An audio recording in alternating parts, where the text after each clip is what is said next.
जय हिंद दोस्तों। लगभग सभी यूपीएससी एस्पिरेंट आज जब अपनी यूपीएससी की तैयारी स्टार्ट करते हैं तो वो यूट्यूब पर जाकर अलग अलग वीडियोस देखते हैं, स्ट्रैटेजी वीडियोस, टाइम टेबल से रिलेटेड वीडियोस, सिलेबस से रिलेटेड वीडियोस, और कहीं ना कहीं वो इन वीडियोस में फंस के रह जाते हैं। They are entangled in that. और यूपीएससी की तैयारी के जो गोल्डन प्रिंसिपल्स हैं उनको वो भूल जाते हैं, जिस वजह से वो तैयारी तो कर रहे हैं लेकिन तैयारी एक प्रॉपर फॉर्मेट में नहीं हो पा रही है। इनफैक्ट इन वीडियोस को देखने में वो इतना घूम जाते हैं कि वो यही भूल जाते हैं कि सिलेबस को कवर करना भी एक इंपॉर्टेंट एस्पेक्ट है। आप जितनी ज्यादा ऐसी स्ट्रैटेजी वीडियोस, टाइम टेबल की वीडियोस देख रहे हैं, आप उतना ज्यादा अपने आप को कंफ्यूज कर रहे हैं। वो इस वजह से क्योंकि आज भी यूपीएससी की तैयारी में कुछ इंपॉर्टेंट प्रिंसिपल्स हैं, कुछ बेसिक्स हैं जो आपको कवर कर लेने चाहिए और उसके बाद ही आप इस एग्जाम को क्रैक कर पाएंगे। Do not keep wasting your time watching such videos, क्योंकि आप लगे रहते हैं इन वीडियोस में। पहले एक टॉपर की स्ट्रैटेजी देख ली, फिर दूसरे की देख ली, कहीं एक टाइम टेबल की वीडियो मिल गई उसको देख लिया, फिर दूसरे टाइम टेबल की वीडियो देख ली, और फॉलो कोई भी टाइम टेबल आप नहीं कर पा रहे। So rather than wasting your time, अपने लिए इस तैयारी को कॉम्प्लिकेट करने से बेटर है इसे सिंप्लीफाई करते हैं। आज हम इस वीडियो के थ्रू इसे सिंप्लीफाई करेंगे। इनफैक्ट इस वीडियो में मैं आपको एक 50 मोस्ट इंपॉर्टेंट टॉपिक्स की पीडीएफ भी प्रोवाइड करने वाला हूं। कैसे आप उसे डाउनलोड कर सकते हैं मैं अभी समझा दूंगा। वो आपकी तैयारी के लिए सबसे इंपॉर्टेंट होने वाली है। सबसे पहले समझिए, ये एग्जाम दो बड़ी स्टेजेस में कंडक्ट कराया जाता है। पहली होती है आपकी प्रीलिम्स की stage, second is mains plus interview, और इसी वजह से हम कई बार इसे 3 स्टेजेस में भी डिवाइड कर लेते हैं, prelims, mains and then interview. लेकिन जो हम तैयारी करते हैं वो प्राइमरीली प्रीलिम्स और मेंस एग्जाम की जाती है। अब आप कोई भी वीडियो देख लीजिए, कोई भी टाइम टेबल से रिलेटेड वीडियो देख लीजिए, द अल्टीमेट रियलिटी इज आपको ये सिलेबस जो मैंने यहां पर लिखा है ये सबसे पहले कवर करना होगा। अब टाइम टेबल आप कैसे भी डिजाइन कर सकते हैं वो आपके ऊपर है। सबसे पहले ये समझते हैं कि पहली स्टेज दैट इज प्रीलिम्स, इसकी रिक्वायरमेंट क्या है। प्रीलिम्स का जो एग्जाम है it is an objective type of a paper. Objective मतलब क्वेश्चन होगा, क्वेश्चन के साथ 4 ऑप्शन होंगे, आपको करेक्ट ऑप्शन को आइडेंटिफाई करना है, उसके सामने आपको बबल फिल करना है। करेक्ट ऑप्शन क्या है वो फिल करना है। अब प्रीलिम्स एग्जाम में आपके 2 पेपर होते हैं, एक मॉर्निंग शिफ्ट में, एक आफ्टरनून शिफ्ट में। एक पेपर है आपका जीएस का, दूसरा पेपर होता है आपका सीसैट का। ऑल्दो सीसैट इज क्वालिफाइंग, लेकिन आज की तारीख में ये बहुत डिफिकल्ट होता चला जा रहा है। पहला पेपर है जीएस का, जो मेरिट बनेगी वो इसी पेपर के बेसिस पर बनेगी। तो जीएस आपकी मेरिट फॉर्म करता है, इसके बेसिस पर आप next stage that is mains उसके लिए सिलेक्ट होते हैं। लेकिन सीसैट को भी क्वालिफाई करना जरूरी है, और क्वालिफिकेशन के लिए आप ये मान लीजिए कि आपको 66-67 मार्क्स स्कोर करने पड़ेंगे। अब जीएस की जब मैं बात करता हूं तो जीएस में polity, geography, economy, environment, history और साइंस, ये 6 सब्जेक्ट आते हैं, और इनके साथ साथ करंट अफेयर्स पूरे 1.5 से 2 साल के। ये मान लो आप पहले 1 साल तक के करंट अफेयर्स आते थे, फिर 1.5 साल तक के करंट अफेयर्स यूपीएससी पूछने लगे। ये जीएस है। सीसैट मैथ्स, कॉम्प्रिहेंशन, रीजनिंग, जिसमें मैथ्स और कॉम्प्रिहेंशन इसका वेटेज ज्यादा होता है और ये ज्यादा डिफिकल्ट है कंपेयर टू रीजनिंग। ठीक है, आपको अपनी तैयारी में सबसे पहले यही कोर प्रिपेयर करना है। आप कोई भी टाइम टेबल उठा लो, आप किसी भी तरीके से उस टाइम टेबल को डिजाइन कर लो, आप कोई भी स्ट्रैटेजी देख लो, दिस इज योर कोर। और ये कोर इस वजह से भी है क्योंकि ना केवल प्रीलिम्स, ये मेंस में भी आपके काम आने वाला है। मेंस भी अभी आपको शो करूंगा मैं, यहां पर भी आप देखेंगे हिस्ट्री, ज्योग्राफी, पॉलिटी, ये सब दिया गया। So this is your core, आपको इसको सबसे पहले प्रिपेयर करना है। Now the problem is UPSC ने प्रीलिम्स का सिलेबस प्रॉपर्ली डिफाइन नहीं किया है, और इसी वजह से बच्चे को समझ में ही नहीं आता कि मैं क्या पढ़ूं। अगर वो एम लक्ष्मीकांत पढ़ लेता तो उसको लगता है मेरी एनसीईआरटीज रह गई, एनसीईआरटीज पढ़ लेता है तो उसको लगता है भाई डीडी बसु भी पढ़ लेता हूं पॉलिटी के लिए। ज्योग्राफी की बात करते हैं तो NCERT, GC Leong, Savinder Singh, Majid Hussain, पता नहीं कितनी बुक्स हैं। और बच्चा हमेशा यही सोचता रह जाता है कि यार मैं मिस आउट कर रहा हूं कहीं ना कहीं, और इसी वजह से आप ये स्ट्रैटेजी वीडियोस में फंस जाते हैं, क्योंकि आपको लगता है यार मैंने ये कर लिया लेकिन कुछ तो रह गया होगा, तो एक नई स्ट्रैटेजी वीडियो देखता हूं। बहुत सारे एस्पिरेंट्स जो बेचारे अटेम्प्ट देते हैं लेकिन उनका अटेम्प्ट क्लियर नहीं हो पाता, प्रीलिम्स क्वालिफाई नहीं हो पाता, उनको ऐसा लगता है मेरी स्ट्रैटेजी में कहीं ना कहीं प्रॉब्लम है कि मैंने सब कुछ कवर तो कर लिया था बट फिर भी क्लियर नहीं हो पाया। तो जब आप ये सब्जेक्ट्स को कवर कर रहे हैं, किस तरीके से कवर करना है अभी इस पर भी बात करूंगा, बट जब आप इन्हें कवर कर रहे हैं सबसे पहले मैं एक फाइल बता रहा हूं, उसको डाउनलोड कर लो। उसमें इन सारे सब्जेक्ट से रिलेटेड मोस्ट इंपॉर्टेंट टॉपिक्स मैंने एनलिस्ट कर दिए, आपको उस फाइल को देखते हुए कवर करना। और मैं ये नहीं कह रहा मेरे कहने से उस फाइल में जो टॉपिक्स लिखे गए हैं बस आप ब्लाइंडली फॉलो कर लो, आप पिछले 10, 15, 20 साल के पेपर खुद उठाओ और मैच कर लो उन टॉपिक से जो टॉपिक मैंने प्रोवाइड किए हैं उस पीडीएफ। डाउनलोड आप कैसे कर सकते हैं? आप क्या कीजिए, आप जाइए गूगल पर जाकर टाइप कर दीजिए यूपीएससी टॉपर्स हब, तो जो मेरे यूट्यूब चैनल का नाम है वही वेबसाइट का नाम है यूपीएससी टॉपर्स हब, ये टाइप कर दीजिए। जब आप वेबसाइट पर लॉग इन कर लेंगे तो यहां सबसे ऊपर आर कोर्सेज का सेक्शन है, वहां चले जाइएगा। आर कोर्सेज में जब आप आ जाएंगे तो यहां नीचे की तरफ फ्री यूपीएससी स्टडी मटेरियल का सेक्शन है, यहां चले जाना। जब आप फ्री यूपीएससी स्टडी मटेरियल के सेक्शन पर आ जाओगे तो यहां जितना मटेरियल है ये सब फ्री ऑफ कॉस्ट है, इसके लिए आपको कोई पैसा नहीं पे करना है। यहां देखना है लिखा है 50 मोस्ट इंपॉर्टेंट टॉपिक, आप यहां चले जाना। जब आप 50 मोस्ट इंपॉर्टेंट टॉपिक पर आ जाओगे टॉप पर ही वो फाइल है, लॉग्ड है फाइल, वो इस वजह से कि पहले आपको अकाउंट क्रिएट करना पड़ेगा, उसके बाद आप डाउनलोड कर सकते हैं। अदरवाइज जब आप डाउनलोड करने जाएंगे तो आपसे मोबाइल नंबर पासवर्ड मांगेगा जो भी आपके पास है नहीं, क्योंकि आपने अकाउंट नहीं बनाया। तो एक अकाउंट क्रिएट कर लीजिएगा, मोबाइल नंबर और पासवर्ड आपके पास जनरेट हो जाएगा, उससे आप इस फाइल को डाउनलोड कर लीजिएगा। इसमें आपकी प्रीलिम्स की तैयारी से रिलेटेड 50 मोस्ट इंपॉर्टेंट टॉपिक्स मैंने इनलिस्ट कर दिया, मेंशन कर दिया। आपको सबसे पहले वही प्रिपेयर करने हैं।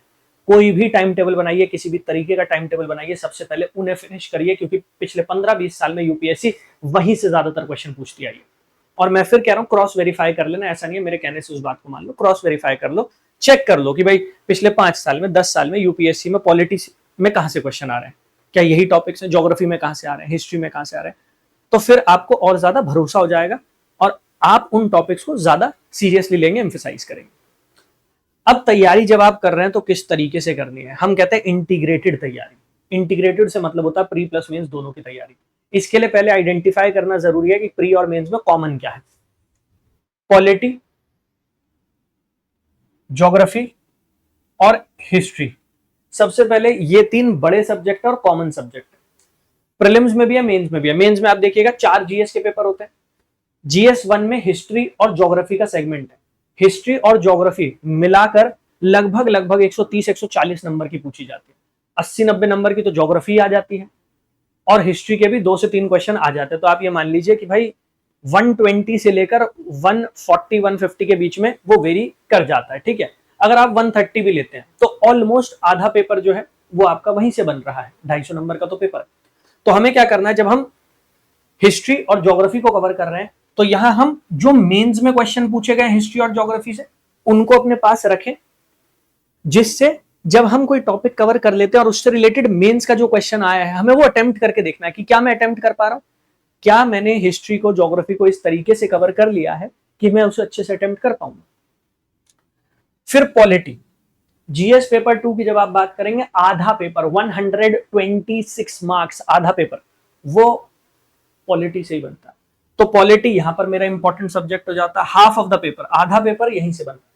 तो जब मैं पॉलिटी को भी कवर करूंगा इसी पॉइंट ऑफ व्यू से करूंगा, प्रीवियस ईयर क्वेश्चन अपने पास रखूंगा जीएस पेपर 2 के पॉलिटी से रिलेटेड और देखूंगा कि जो मैंने पढ़ा है क्या मैं मेंस का आंसर भी उसके बेसिस पर कर पा रहा हूं। That is how you prepare, वो हो जाएगी आपकी इंटीग्रेटेड प्रिपरेशन। तो polity, geography, history, then economy और इन्वायरमेंट, ये 5 आपके गोल्डन पिलर्स हैं प्रीलिम्स को क्रैक करने के लिए, प्रीलिम्स को क्वालिफाई करने के लिए। क्योंकि आपका जीएस का जो पेपर बनेगा उसमें 60 to 70 क्वेश्चंस इन्हीं 5 सब्जेक्ट्स आएंगे, बहुत इजीली। हर साल आते हैं, पेपर उठाकर देख लो, वेरीफाई कर लो, आपको समझ में आ जाएगा। हर साल 60 to 70 क्वेश्चंस आते हैं। वेटेज अलग अलग हो सकता है कि कभी पॉलिटी के ज्यादा आ गए तो ज्योग्राफी के कम हो गए, ज्योग्राफी के ज्यादा आ गए तो पॉलिटी का थोड़ा वेटेज कम कर दिया, बट क्यूमुलेटिवली मिला जुलाकर इन 5 सब्जेक्ट से लगभग 60 to 70 क्वेश्चंस डेफिनेटली पूछे जाएंगे, ठीक। तो सबसे पहले मुझे इसको कवर करना। अब जब आप टाइम टेबल अपना डिजाइन कर रहे हैं, किसी और के टाइम टेबल पे रिलाय मत करो, मेरे टाइम टेबल पे रिलाय मत करो, वो सिर्फ आपको एक गाइडेंस देने के लिए। टाइम टेबल जो बनेगा अल्टीमेटली वो आपका अपना होगा, पर्सनलाइज्ड होगा। आपकी तैयारी, कितना टाइम आपके पास है, किस तरीके से आप तैयारी कर रहे हैं, कौन से सब्जेक्ट को आप प्रिपेयर कर रहे हैं, उसके अकॉर्डिंग होगा। सो एक पर्सनलाइज टाइम टेबल होना चाहिए आपके पास, ठीक है। अगर आप एक सब्जेक्ट पढ़ना प्रेफर करते हैं तो उसके अकॉर्डिंग बनाइए। अगर आप ऐसे एस्पिरेंट है जो 2 से 3 सब्जेक्ट एक साथ कवर कर सकते हैं, क्योंकि कुछ एस्पिरेंट्स ऐसे होते हैं जिन्हें एक ही सब्जेक्ट पढ़ने में मजा आता है, वो सेटिस्फैक्शन एक ही सब्जेक्ट में मिलता है उन्हें, तो अगर आप उनमें से तो आप उसके अकॉर्डिंग डिजाइन करेंगे टाइम टेबल। लेकिन अगर आप ऐसे एस्पिरेंट है 2-3 सब्जेक्ट एक दिन में ही कवर कर सकते हैं, मल्टीपल सब्जेक्ट कवर हो सकते हैं, तो उसके हिसाब से और अपने टाइम टेबल में सबसे पहले इन सब्जेक्ट्स को इंटीग्रेट कीजिए। Polity, geography, history, economy, environment, आपको इन्हें प्रिपेयर करना है और कंबाइन करके करना है। प्री प्लस मेन इंटीग्रेटेड तैयारी होनी चाहिए, ठीक है, सबसे पहले। अब अगर आप मेंस की भी बात करेंगे तो मेंस में 2 लैंग्वेज के पेपर होते हैं, इन पर अभी हमें एम्फेसाइज नहीं करना है, इन्हें हम बाद में देखेंगे। जीएस के 4 पेपर होते हैं, इन 4 पेपर में हम जीएस 1 का हिस्ट्री और ज्योग्राफी का सेगमेंट कर ही रहे। बाकी जो सेक्शन होता है वो डायनेमिक होता है, मतलब करंट अफेयर्स से इंस्पायर्ड होता है। जीएस 2 में भी अगर आप बात करेंगे तो पॉलिटी का सेक्शन स्टैटिक है, मतलब आपका जो स्टैटिक पॉलिटी का सेक्शन है उससे पूछा जाएगा। और बाकी जो पेपर आता है आधा पेपर वो डायनेमिक है, जिसमें इंटरनेशनल रिलेशन के क्वेश्चन ज्यादा डोमिनेट करते हैं, वो हो जाएगा। इसके बाद जीएस पेपर 3 पूरा डायनेमिक है, अभी इसके लिए टेंशन नहीं लेनी है, अभी इसमें एम्फसाइज नहीं करना, पूरा डायनेमिक है, मतलब करंट अफेयर्स ओरिएंटेड है, करंट अफेयर्स से पूछा जाएगा। And then GS paper 4 ethics. Ethics एक स्टैटिक सब्जेक्ट है, इसको हमें प्रिपेयर जरूर करना है, ठीक है, लेकिन स्टार्टिंग में ही हम इसके पीछे नहीं भागेंगे, हम थोड़ा सा वेट करेंगे कि भाई पहले 2 महीने में इन सब्जेक्ट पर एम्फसाइज कर लूं। मेरे पास 50 मोस्ट इंपॉर्टेंट टॉपिक है, और वो सिर्फ 50 टॉपिक नहीं है, वो 50 थीम्स है, उन 50 थीम्स में सब थीम्स हैं, तो कुल मिलाकर वो कम से कम 150 टॉपिक बनेंगे, आपके ज्यादा भी बन सकते हैं, ये मान लो आप।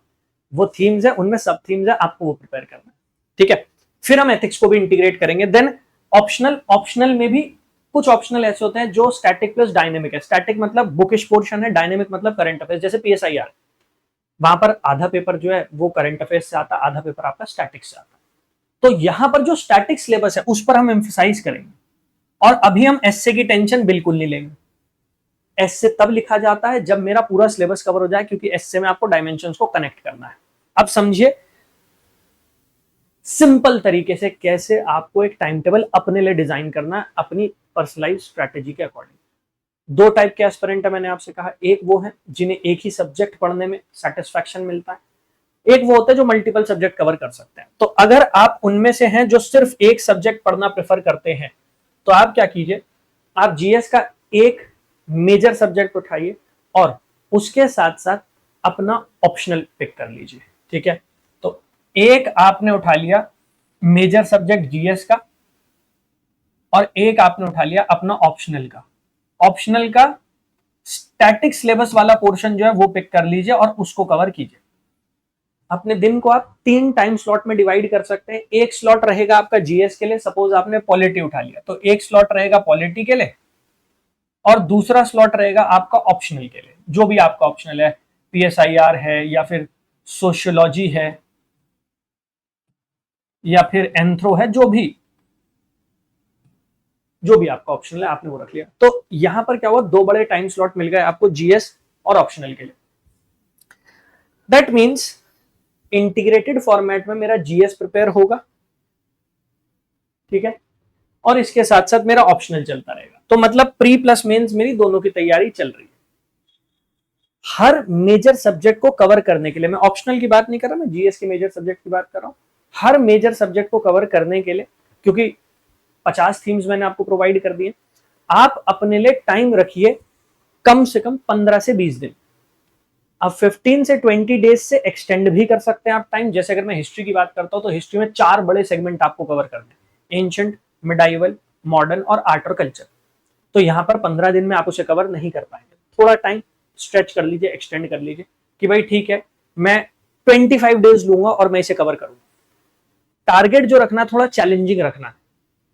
आई नो 25 दिन में वो कवर नहीं हो पाएगा शायद आपसे, लेकिन जब तक आप उस टारगेट को चैलेंजिंग नहीं बनाएंगे तब तक आप खुद को चैलेंज नहीं कर, तब तक आपके मन में वो घबराहट पैदा नहीं हो रही कि यार मैं इसको कवर नहीं कर पा रहा। वी वांट कि आप मिनिमम पॉसिबल टाइम में मैक्सिमम आउटपुट निकाल पाए, और वो तभी होगा जब आप, जो पहली रीडिंग होती है, पहली बार में जब आप किसी सब्जेक्ट को कवर कर रहे हैं तो आप मिनिमम पॉसिबल टाइम में कीजिए और नोट्स बना लीजिए। नोट्स कैसे बनेंगे, जब आप किसी टॉपिक को रीड कर लेते हैं, रीड करने के बाद बुक को बंद कीजिए, एक प्लेन व्हाइट शीट उठा लीजिए और उस प्लेन व्हाइट शीट में जो भी आपने पढ़ा है उसको बहुत मिनिमम वर्ड्स में ऐड कीजिए। जैसे मैं आपको एक एग्जांपल दे देता हूं, जब मैं बच्चों को कवर करवाता हूं कोई टॉपिक, तो मैं किस तरीके से उनके लिए जो टॉपिक कवर करने हैं वो कैसे कवर करता हूं, जिससे आपको एक अंदाजा लग जाए, आपको एक आइडिया लग जाए, ठीक है। ये देखिए अब मैंने क्या किया, मैंने एक टॉपिक पढ़ा है इंटीरियर ऑफ द अर्थ, ठीक है। अब जब मैंने interior of the earth topic पढ़ा दिया तो उसके बाद मैंने क्या किया, मैंने रिवीजन के लिए जो नोट्स प्रिपेयर करे क्लास में ही किए। तो पेड क्लास में मैंने क्या किया, मैंने इंटीरियर ऑफ द अर्थ से रिलेटेड जो कीवर्ड्स है बस उनको उठा के यहाँ पर ऐड किया कि ठीक है सोर्सेज कौन से, डायरेक्ट है इनडायरेक्ट है, डायरेक्ट सोर्स में क्या आ जाता है, इनडायरेक्ट सोर्स में क्या आ जाता है। आपके पास इतने कॉन्साइज नोट्स होंगे ना, आप ऑटोमेटिकली चीजों को रिकॉल कर लेंगे और फिर आपके लिए रिवीजन करना आसान हो जाएगा। सो मेक श्योर कि आप जब किसी टॉपिक को पढ़ ले, पढ़ने के बाद बुक को क्लोज कीजिए, जो भी आपने पढ़ा है उसको एक कॉन्साइज मैनर में, वो बोलते हैं ना पेजर नोट या माइंड मैप, जो भी आपको अच्छे लगता है, जो भी आप प्रेफर करते हैं, आप उसमें वो नोट्स में लिख लीजिए अपने पास, जिससे नेक्स्ट टाइम आपको दोबारा से बुक ना उठानी पड़े। आप अपने नोट्स उठाएं, आप रिवाइज करें और आप आगे बढ़ पाए, ठीक है। तो एक मेजर सब्जेक्ट उठाएंगे, मेजर सब्जेक्ट के लिए हम दिन कितने रखेंगे, जैसे पॉलिटी जैसा सब्जेक्ट है तो हम कोशिश करेंगे 15 डेज। अब मुझे कोई पूरी एम लक्ष्मीकांत तो पढ़नी नहीं है, मुझे कंप्लीट तो पढ़नी नहीं है कवर टू कवर, मुझे तो सबसे इंपॉर्टेंट जो थीम्स है उनको कवर करके रख लेना है पहले, उसके बाद जो बचा हुआ सेगमेंट होगा वो देखेंगे हम। सो 15 days would be sufficient for a subject like polity. Economy आप कवर कर रहे हैं 10 से 12 दिन में वो कवर हो जाएगी आपकी। इन्वायरमेंट आप कवर कर रहे हैं, इन्वायरमेंट का जो स्टैटिक का सिलेबस होता है वो 10 दिन में कवर हो जाता है, उसके बाद तो डायनेमिक है, करंट अफेयर्स ओरिएंटेड है। तो आप सब्जेक्ट वाइज कितने टॉपिक है, कितना वो सब्जेक्ट लेंदी है, उसके अकॉर्डिंग अपना टाइम टेबल डिजाइन कीजिए और अपने लिए जो टारगेट्स रखिए वो चैलेंजिंग रखिए। जैसे मैंने 15 दिन यहाँ पॉलिटी के लिखे। इसके बाद अगर आप इन्वायरमेंट कवर कर रहे हैं तो इन्वायरमेंट के लिए फिर से एक चैलेंजिंग टारगेट रखिए 10 डेज का, क्योंकि आपको इन्वायरमेंट में सिर्फ स्टैटिक कवर करना है, आपको डायनेमिक कवर नहीं करना, स्टैटिक ही तो कवर करना है। करंट अफेयर्स वाला तो करंट अफेयर्स के साथ हम कवर कर लेंगे ना, उस तरीके से। और एटलीस्ट आपका जो ऑप्शनल का सिलेबस है उसमें जो स्टैटिक पोर्शन है कोशिश कीजिए दिसंबर तक उसको कवर कर लें। अब इसको कैसे आप अपने टाइम टेबल में इंक्लूड कर सकते हैं, आप इसे टॉपिक वाइज इंक्लूड कीजिए। दिन में कोशिश कीजिए कि एक टॉपिक मुझे कवर कर लेना है, अगर टॉपिक बड़ा है तो उसे 2 दिन में डिवाइड कर लो कि एक दिन में नहीं हो पाएगा तो मैं 2 दिन में उसे कवर कर लूं। इट इज ऑन यू कि आपके पास टाइम कितना मिल रहा है, टॉपिक कितना बड़ा है, उसके अकॉर्डिंग आप टॉपिक वाइज अपने पूरे सिलेबस को, इस पूरे सिलेबस को टॉपिक वाइज कवर कर लीजिए, ठीक है। टॉपिक वाइज कवर कर लीजिए बाय दिसंबर। अभी आपके पास काफी समय, सितंबर, अक्टूबर, नवंबर, दिसंबर, 4 महीने। 4 महीने में आपका 4 महीने में आपका, आप ये मान के चलिए, पॉलिटी के साथ साथ ज्योग्राफी के साथ साथ इकोनॉमी, इन्वायरमेंट और हिस्ट्री, इसके 50 इंपॉर्टेंट टॉपिक्स तो कवर हो जाएंगे। अगर आप एक सब्जेक्ट भी पढ़ना प्रेफर करते हैं तो भी आप कवर कर पाएंगे, क्योंकि मैंने भी आपको दिखा पॉलिटी 15 दिन में आप कवर कर सकते हैं, इकोनॉमी, इन्वायरमेंट 10-10, 12-12 दिन का काम है, हिस्ट्री में आपको ज्यादा टाइम लगेगा क्योंकि सिलेबस बड़ा है, तो उसके लिए 25 डेज रख लीजिए। 25 आपको कम लग रहे हैं, आप 30 डेज लीजिए उसके लिए, फिर भी 4 महीने सफिशिएंट होने वाले हैं आपके लिए वो कवर करने। इसके साथ साथ मेंस के भी हिस्ट्री, ज्योग्राफी, पॉलिटी के टॉपिक्स आपके कवर हो जाएंगे, ठीक है। इसके साथ साथ ऑप्शनल का static syllabus. By the time you enter January next year, आपने एक काफी मेजर सिलेबस कवर कर लिया होगा, काफी मेजर पोर्शन कवर कर लिया होगा।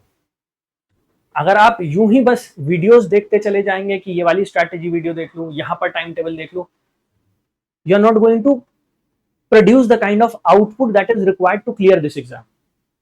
और सिर्फ प्रीलिम्स ही नहीं, मैंने मेंस के भी टॉपिक यहां पर इनलिस्ट किए हुए हैं, आप उन्हें भी डाउनलोड कर सकते हैं। मैं एक बार आपको वो भी दिखा देता हूं। देखो, GS paper 2, polity and constitution most repeated theme, ये मेंस के लिए। मैं ज्योग्राफी की भी पीडीएफ यहां पर अपलोड कर दूंगा कुछ दिनों में। इसके साथ साथ जो बाकी सब्जेक्ट्स बचे हैं उनकी भी धीरे धीरे करके पीडीएफ अपलोड कर दूंगा। तो आपके पास ना केवल प्रीलिम्स के साथ साथ मेंस के भी जो टॉपिक होंगे वो यहां आपको मिल जाएगा, ठीक है। अगर आप उनमें से हैं जो एक साथ मल्टीपल सब्जेक्ट्स कवर कर सकते हैं, आपको ज्यादा एंजाइटी नहीं होती कि नहीं मैं तो एक ही सब्जेक्ट पहले फिनिश करूंगा फिर नेक्स्ट की तरफ जाऊंगा, अगर आप उनमें से है कि भाई मैं 2 सब्जेक्ट कवर कर सकता हूं सर जीएस के, तो फिर आप क्या कर सकते हैं, आप जो 3 टाइम स्लॉट्स डिवाइड कर रहे हैं उन 3 टाइम स्लॉट में से एक जीएस के एक पेपर के लिए रखिए, दूसरा वाला जीएस के दूसरे पेपर के लिए रखिए, और तीसरा आप अपने ऑप्शनल के लिए रखिए। सपोज आप 2 सब्जेक्ट कवर कर सकते हैं, ठीक है। ये लीजिए, तो एक टाइम स्लॉट जीएस के एक पेपर के लिए, एक दूसरे के लिए। यहां पर पहले कोशिश कीजिए कि मेजर पेपर्स को पिक कीजिए, पॉलिटी, हिस्ट्री, ज्योग्राफी, ये मेजर सब्जेक्ट्स, तो आप उनको पिक कर लीजिए। जनवरी आते आते अगर आपने ये 4 बड़े सब्जेक्ट, 5 बड़े सब्जेक्ट कवर कर लिए और अपना ऑप्शनल का स्टैटिक सिलेबस कवर कर लिया, तो आप इस बैटल को आधा जीत चुके हैं। वो मैं इसलिए कह रहा हूं क्योंकि फिर जनवरी में आपके पास क्या काम होगा, आपको रिवीजन करना होगा और आपको साल भर के करंट अफेयर्स जो है वो पढ़ना शुरू करना होगा। अगर आप डेली बेसिस पे नहीं भी पढ़ पा रहे हैं, डोंट वरी अबाउट इट।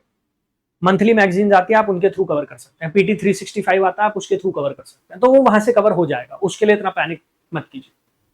लेकिन फिर आपके पास 5 महीने होंगे रिवीजन, करंट अफेयर्स को कवर करना और टेस्ट सॉल्व करना, और जो हमारे मेंस के बचे हुए टॉपिक है जैसे एथिक्स, फिर आप धीरे धीरे करके दिन में 1-1, 2-2 घंटे देके उसको भी अपने प्लान में शामिल कर सकते हैं, अपने टाइम टेबल में शामिल कर सकते हैं।